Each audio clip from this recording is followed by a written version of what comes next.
সুপ্রিয় শিক্ষার্থীরা, তোমরা কেমন আছো? আশা করি ইনশাল্লাহ ভালো আছো। আমি ইনশাল্লাহ ভালো আছি। আসলে কয়েকদিন যাবৎ কোনো ক্লাস আসলে দিতে পারতেছি না। শরীরটা আসলে তেমন একটা ভালো নেই। তো আজকে ইনশাল্লাহ মোটামুটি একটু ভালো লাগতেছে। তো আমি ইনশাল্লাহ একটি ক্লাস আজকে তোমাদের নিব। এটি হচ্ছে হিসাব বিজ্ঞান নবম দশম শ্রেণীর হিসাব বিজ্ঞান অধ্যায় তৃতীয় পাঠ হচ্ছে কি দ্রুতরূপা দাখিলা পদ্ধতি। তো এটা আসলে আমি নিব নবম দশম শ্রেণীর। এখানে আমি লিখে দিই শ্রেণী নবম দশম।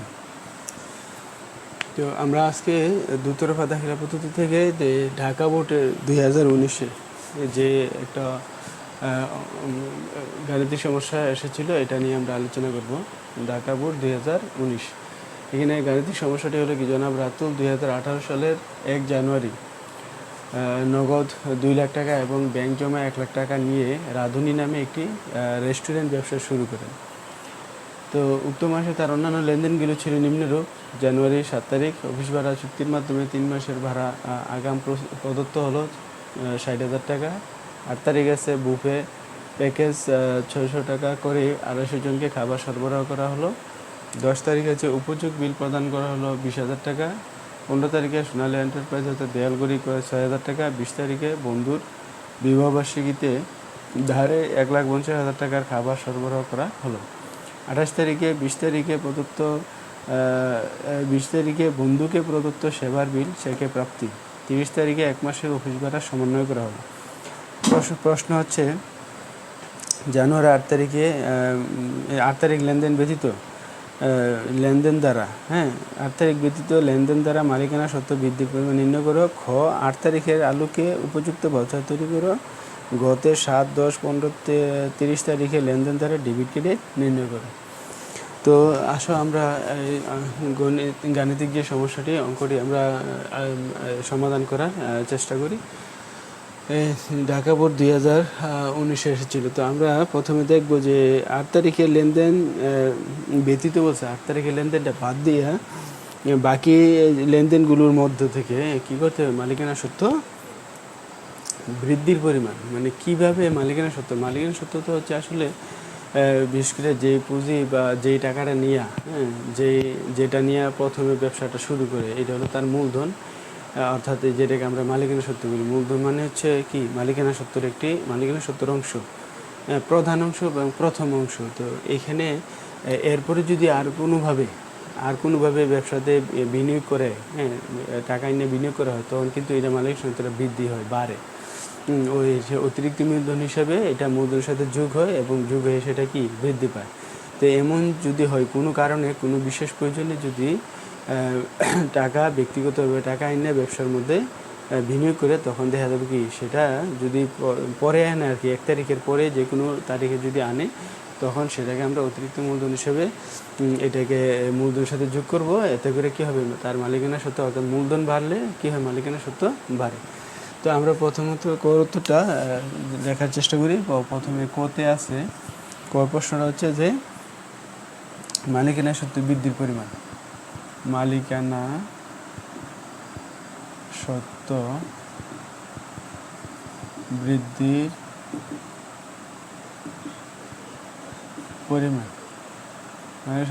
পরিমাণ, তো আমরা এখানে একটা ছক আঁকবো, জাস্ট শুধু 3টা ঘর আঁকবো।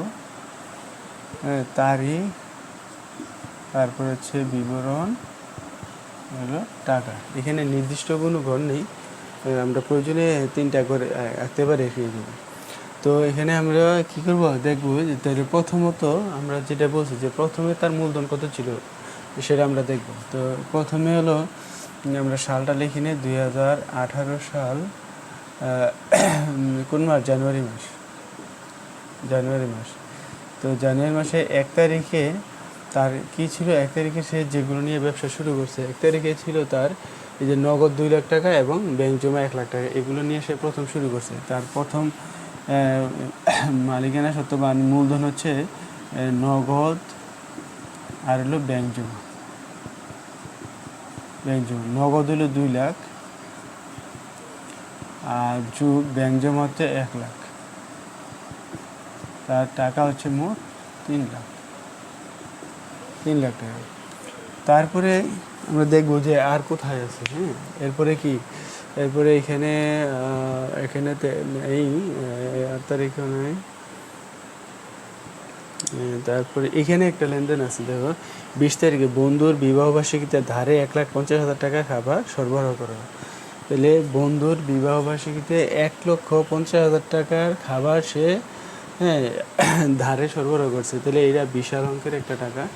এইটা কি করছে, এটাতে সে যে সরবরাহ করছে এটা ধারে, এই টাকাটা পরে টাকাটা পাবে। তো এই টাকাটাতে সে এই খাবারটা সরবরাহ করছে, নিশ্চয়ই সে ব্যক্তিগতভাবে টাকাটা ইনভেস্ট করছে, কারণ অনেক টাকার ব্যাপার এটা। হ্যাঁ, এটা যেহেতু সে এইটা ধারে সরবরাহ করছে, তো আমরা জানি যে পরবর্তীতে আমি একটু আগে বলছি যে বিশেষ প্রয়োজনে কোনো টাকা যদি ব্যবসার মধ্যে আনে কী করে বিনিয়োগ করে, তখন সেটা অতিরিক্ত মূলধন হিসেবে কী হবে, ওই প্রারম্ভিক মূলধনের সাথে প্রথমে যেটা আনে এটার সাথে কি যোগ হয়ে এটা মূলধনটা বৃদ্ধি পাবে, অর্থাৎ তার মালিকানা সত্ত্বটা বৃদ্ধি পাবে। তাহলে এইটা আমরা লিখবো, এটা হচ্ছে কত তারিখ, 20 তারিখ। বন্ধুর বিবাহবার্ষিকীতে আমরা এটা লিখবো যে বন্ধুর বিবাহ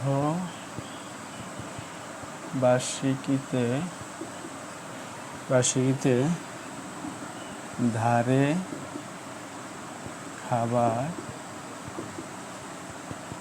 সরবরাহ 1,50,000। তো যেহেতু এটা একটা বড় অ্যামাউন্ট, হ্যাঁ, এটা নিশ্চয়ই সে এই ব্যক্তিগতভাবে আবার কী হচ্ছে পরবর্তীতে 20 তারিখে আবার এই নতুন করে ব্যবসার মধ্যে বিনিয়োগ করছে 1,50,000 টাকা। ঠিক আছে, তো যার কারণে এটা কী হবে, মূলধনের সাথে যোগ হইয়া প্রারম্ভিকের সাথে যোগ হইয়া এটা তার মূলধনটা বাড়বে। তাহলে এখানে আছে হচ্ছে 4,50,000 টাকা। ঠিক আছে, তাইলে আমরা ধরে নিব যে তার মালিকানার সাথে বৃদ্ধির পরিমাণ কত, 4,50,000 টাকা। এটা হলো কি কর উত্তর। তো আশা করি যে তোমরা বিষয়টা বুঝতে পেরেছ। আমরা এরপরে আমরা সমাধান করব এই খর উত্তর আমরা সমাধান করব। প্রশ্নটা আমরা সমাধান করবো। এটা হচ্ছে 8 তারিখের লেনদেন আলোকে উপযুক্ত ভাউচার তৈরি করে। 8 তারিখের লেনদেনটা কি, এখানে বুফে প্যাকেজ 600 টাকা করে 250 জনকে খাবার সরবরাহ করো। যেহেতু এটা একটা রেস্টুরেন্ট, এটা কী করছে, খাবার সরবরাহ করছে। তো খাবার সরবরাহ করছে মানে কি, এটা থেকে তার আয় আসবে। যেহেতু সেটা হোটেল রেস্টুরেন্ট ব্যবসা শুরু করছে, তো রেস্টুরেন্ট কী করে বিভিন্ন জায়গায় যেখানে খাবার সরবরাহ করতে, খাবার সরবরাহ করা মানে কি, যে এই খাবার সরবরাহ করা মানে হচ্ছে যে এটা থেকে তার আয় আসবে। তার এটা এই রেস্টুরেন্টের কাজ হলো কি, যে করা, এই খাবার সরবরাহ করার মাধ্যমে টাকা আর্ন করা, মানে আয় করা। খাবার এরাদের রেস্টুরেন্ট মানে হচ্ছে যে এখানে যে খাবার দাবারের কাজ হয় এটার মধ্যে। হ্যাঁ, তো আমরা কী করব, যেহেতু এটা খাবার সরবরাহ করার মাধ্যমে আয় হবে, টাকা আয় হবে, তো সেই ক্ষেত্রে আমরা আয়ের জন্য ক্রেডিট ভাউচার তৈরি করব। ঠিক আছে, আমরা জানি যে খরচের জন্য ডেবিট ভাউচার হয় আর আয়ের জন্য ক্রেডিট ভাউচার হয়। তো যেহেতু খাবার সরবরাহ করার মাধ্যমে আমরা কী করব, সে আয় করতে পারবে। তো সেহেতু আমরা কী করব, একটা ক্রেডিট ভাউচার তৈরি করব।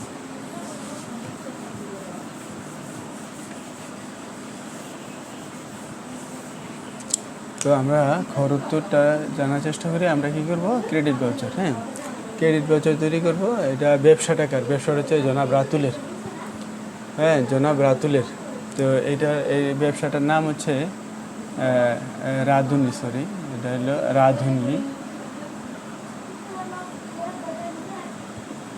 রাধুনী রেস্টুরেন্ট।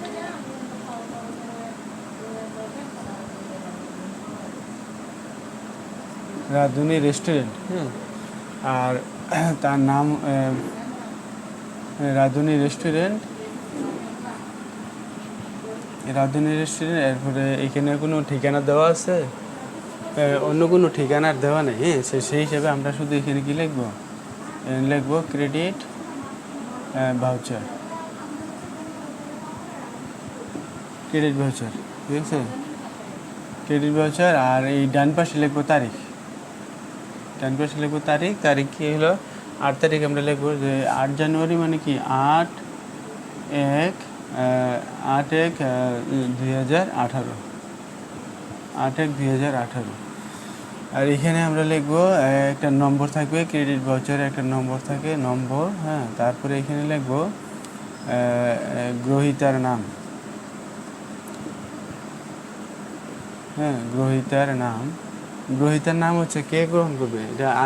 যেহেতু ব্যবসাটা জনাব রাতুলের, যেহেতু ব্যবসাটা জনাব রাতুলের, এই জন্য আমরা মনে করবো যে গ্রহীতা হচ্ছে কে, টাকাটা যে আয় হবে এটা কে গ্রহণ করবে, এটা রাতুল গ্রহণ করবে। এনে লিখবো আমরা জনাব রাতুল,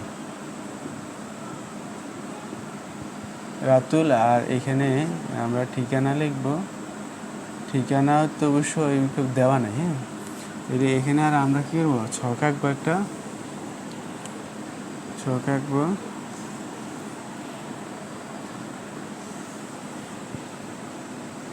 আমরা এখানে একটা ছক আঁকবো, ছকটা এখানে লিখবো ক্রমিক। এখানে হচ্ছে কি ক্রমিক নং, ক্রমিক নং দিব 1। আর এখানে লিখবো কি আয়ের বিবরণ,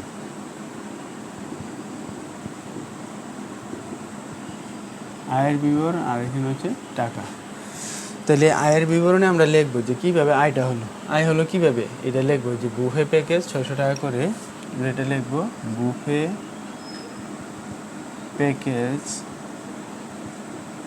600 টাকা করে 250 জনকে খাবার সরবরাহ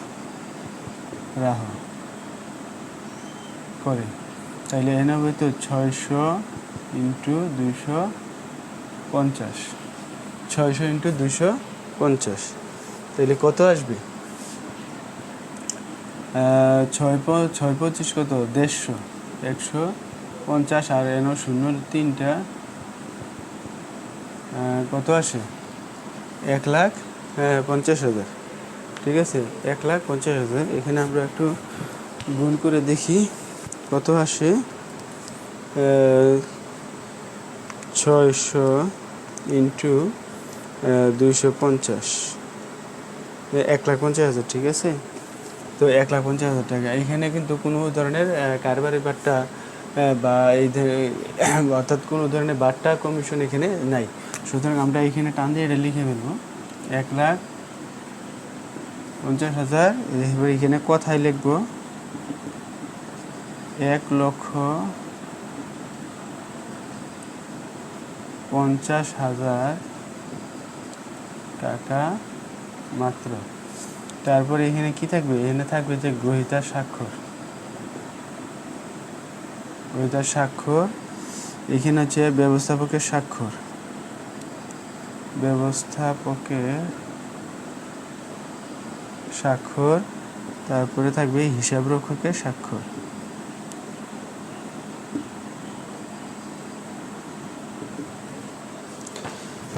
আমরা দেখলাম যে এইভাবে কি করা হয়, একটি ক্রেডিট ভাউচার প্রস্তুত করা হয়। কীভাবে ক্রেডিট ভাউচার প্রস্তুত করে আমরা এখানে এটা দেখলাম। তো ডেবিট ভাউচার তৈরি করে কিন্তু ডেবিট ভাউচারের সময় কী লিখতে হয়, এখানে লিখতে ঠিক সেম এইভাবে কাজটা করতে হবে। ক্রেডিটের জায়গায় হবে ডেবিট, আর এখানে রাখবো ব্যয়ের বিবরণ। ঠিক আছে, তো আমরা ভাউচার যদি একটা পারি, ডেবিট ভাউচার পারি, ক্রেডিট ভাউচার পাবো, আর ক্রেডিট ভাউচার পারি, ডেবিট ভাউচার পাবো। ঠিক আছে, তো আমরা শেষ করলাম। এরপর আমরা সর্বশেষ গড় উত্তর খোঁজার চেষ্টা করি। হ্যাঁ, এখন গড় উত্তর ইনশাল্লাহ আমরা করবো। গড় উত্তর এইখানে সমস্যা হচ্ছে যে আমরা ডেবিট কার্ড নির্ণয় করতে বলছি। তো আমরা এখন কী করবো, ডেবিট কার্ড নির্ণয় করবো, ডেবিট কার্ডে নির্ণয় করবো।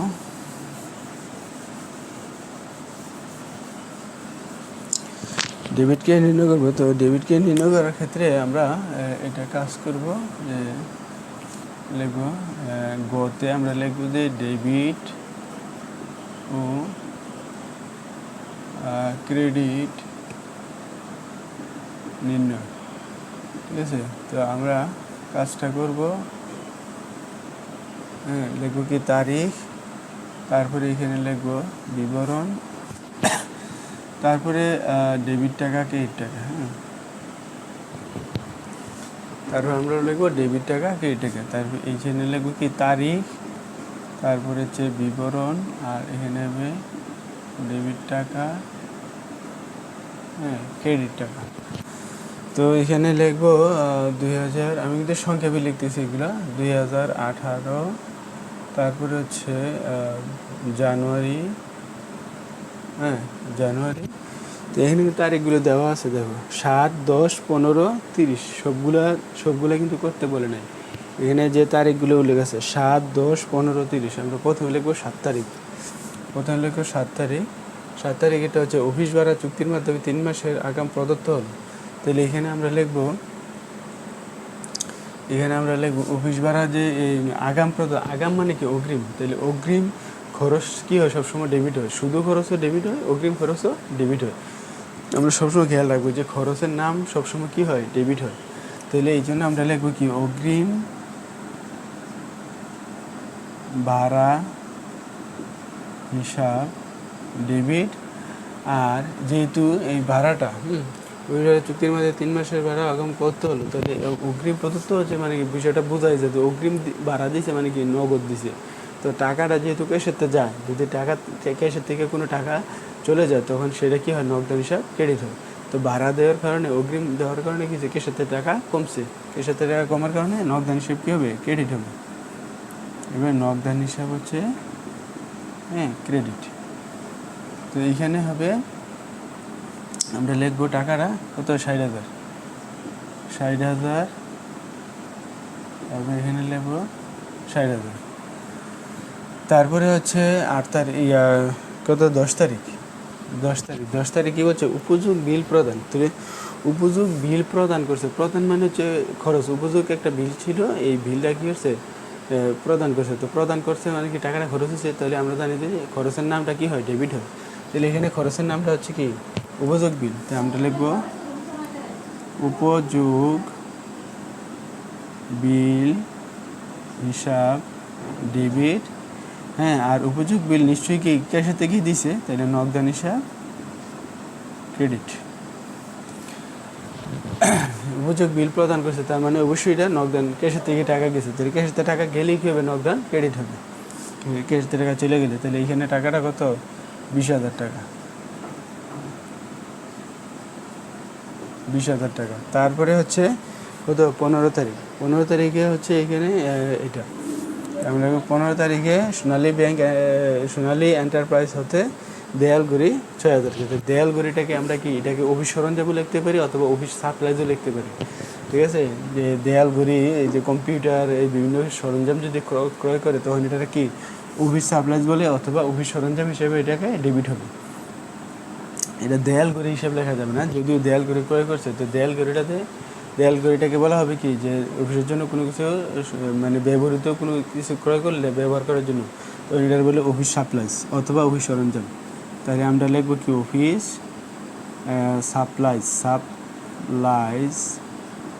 হিসাব ডেবিট। আর যেহেতু নাম আছে, আমরা জানি যে যদি নামটা কোনো কিছু ক্রয়ের সময় যদি নাম থাকে তখন এটা বুঝে নিতে হবে যে এটা ধারে ক্রয় করছে। নাম থাকলেই না, শুধু নগদ কথা না থাকলে এবং নাম থাকলে তখন এটা হবে ধারে। আর নামটা আছে, নগদ কথা থাকলে তো এটা পরিষ্কার যে নগদে ক্রয় করছে। তো যেহেতু নগদ কথা নাই, তো খেয়াল রাখতে হবে, যদি নগদ কথাটা না থাকে, শব্দটা না থাকে এবং নাম থাকে, তাহলে বুঝতে হবে যে এটা ধারে ক্রয় করছে। এই জন্য এখানে নামটা আসবে সোনালী এন্টারপ্রাইজ, ঠিক আছে, সোনালী এন্টারপ্রাইজ। অথবা আমরা পাওনাদারও লিখতে পারি, তাহলে আমরা নামটাও লিখতে পারি। তাহলে এখানে কী লিখবো, সোনালী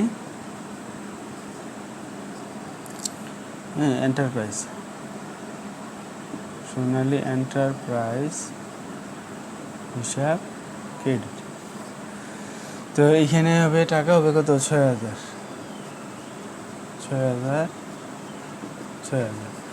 আর লাস্ট আরেকটা হচ্ছে 30 তারিখ, 30 তারিখেরটা হচ্ছে এটা, মানে 30 তারিখ। তো 1 মাসের অফিস ভাড়া সমন্বয় করা হবে। তো 1 মাসের অফিস ভাড়া সমন্বয় করা হচ্ছে মানে কি, যে ওই যে অফিস ভাড়া যে আগাম দেওয়া হয়েছিল, এই যে 7 তারিখে যে অগ্রিম ভাড়া 3 মাসের ভাড়া অগ্রিম দিছিল, তো এইখানে কী করছে 1 মাসের ভাড়া সমন্বয় করছে, অর্থাৎ ভাড়া ওই যে অগ্রিম দিয়ে রাখছে আগে 3 মাসের, তো এই 30 তারিখে এসে ভাড়া না দিয়ে কী করছে ওই 3 মাসের অগ্রিমের থেকে 1 মাসের ভাড়া কাটাই দিয়েছে। তাহলে টাকাটা কোথায় গেছে? টাকা কিন্তু এখন তার দেওয়া লাগছে না, নগদ ক্যাশের থেকে টাকাটা গেছে না, ওই যে আগে দিয়ে রাখছে এখান থেকে কী করছে টাকাটা কাটাই দিয়েছে, 1 মাসের টাকা কাটাই দিয়েছে। তো কাটা দিলে কি অগ্রিম ভাড়া থেকে কিন্তু টাকাটা গেছে। তো জানতে যায় এটা হচ্ছে ক্রেডিট। যদি ক্যাশেতে চাইতো তাহলে নগদান কেটে দিলে, যেহেতু অগ্রিম ভাড়া থেকে গেছে এই জন্য অগ্রিম ভাড়াটা কী কেটে দিবে। আর খরচের নামটা তো অবশ্যই ডেবিট, আমরা জানি যে সবসময় খরচের নামটা কী হবে, ডেবিট হবে। তাহলে এখানে লিখবো কি অফিস ভাড়া, অফিস অফিস ভাড়া হিসাব ডেবিট, আর অগ্রিম অফিস ভাড়া হিসাব ক্রেডিট। ঠিক আছে, ক্রেডিট। তাহলে এইখানে আমরা লিখবো টাকাটা কত, 1 মাসের ভাড়া সমন্বয় করা হচ্ছে। তো 1 মাসের তো কত আসে, 3 মাসে যদি 60,000 টাকা আসে তাহলে 1 মাসে আসে কত, 3 20 60 মানে 20,000 টাকা। হ্যাঁ, 1 মাসে আসে 20,000 টাকা, তাহলে আমি লিখবো 20,000 টাকা, 20,000 টাকা। ঠিক আছে, তাহলে অফিস ভাড়া টাকা ওই অগ্রিম দেওয়া দেওয়ার কারণে এখন কিন্তু আমরা খরচটা তো অবশ্যই ডেবিট হবে খরচ, কিন্তু টাকাটা কিন্তু কোথায় গেছে, খরচের নাম হিসেবে অফিস ভাড়া ডেবিট হয়েছে, কিন্তু এই টাকাটা কিন্তু ক্যাশের থেকে গেছে না, ওই আগে যে দিয়েছিল ওইটা থেকে কি টাকা কাটে গেছে। তো অগ্রিম যে দিয়েছে অগ্রিমের থেকে টাকাটা কাটে গেছে, এই জন্য অগ্রিম অফিস ভাড়া হচ্ছে কি ক্রেডিট। ঠিক আছে, তো আমরা ক খ গ 3টা পার্টি ইনশাল্লাহ আমরা সমাধান করলাম। তো আশা করি যে তোমরা বিষয়টা ভালোভাবে খেয়াল করেছো। না বুঝলে কিন্তু কমেন্টের মধ্যে অবশ্যই জানাবে, কমেন্ট করে সেটা জানাবে, ফোন করে জানাতে পারো। তো আমি পরিচয়টা ইনশাল্লাহ প্রথমত আমার দেওয়া দরকার ছিল। তো আমি এমনিতে জানি যে তোমরা মোটামুটি জানো পরিচয়, তারপরেও আসলে আমি শেষের অংশে বলে দিই যে আমি মোহাম্মদ বাসির আহমদ, ব্যবসা শিক্ষা বিভাগ, মেটঙ্গর বিআরএম উচ্চ বিদ্যালয়। তো তোমরা পরবর্তী ক্লাসের আবার ইনশাল্লাহ আমরা হাজির হব। তো তোমরা সেই পর্যন্ত ইনশাল্লাহ সবাই ভালো থেকো, আর নিয়মিত বাড়িতে পড়াশোনা করো, ঘরে থাকো, ভালো থাকো। সেই পর্যন্ত ইনশাল্লাহ বিদায় নিচ্ছি। আল্লাহ হাফেজ।